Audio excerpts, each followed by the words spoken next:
Inter పూర్తయి ఉన్నత చదువులకు వెళ్లాలనుకునే విద్యార్థినుల కోసం కలలకు రెక్కలు అనే పథకాన్ని తీసుకువస్తామని నారా భువనేశ్వరి ప్రకటించారు. నిజం గెలవాలి కార్యక్రమంలో భాగంగా నారా భువనేశ్వరి కర్నూలు జిల్లా పత్తికొండలో పర్యటించారు. దీనిలో భాగంగా కొత్త ఓటర్లతో కలిసి మీ ఓటు మీ భవిష్యత్ అనే కార్యక్రమాన్ని చేపట్టారు. దీనిలో భాగంగా కలలకు రెక్కలు బ్రోచర్ను ఆవిష్కరించారు.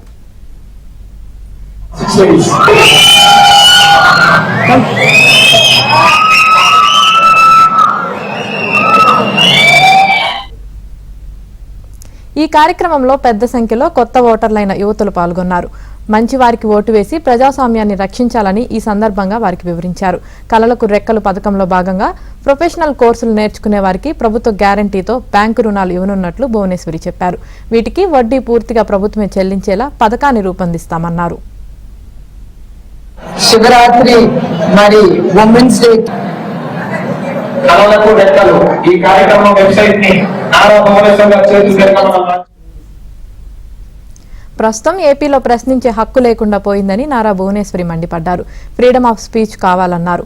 రాష్ట్రంలో ప్రజాస్వామ్యం నెలకొల్పడానికి TDP ధర్మయుద్ధం చేస్తుందన్నారు.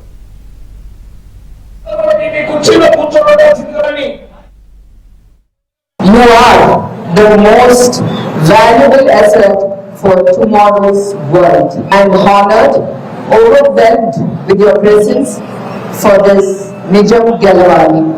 This is a call for Dharma Youth by Telugu Desam Party to restore democracy. It's a war against good and evil. It's a war against destruction.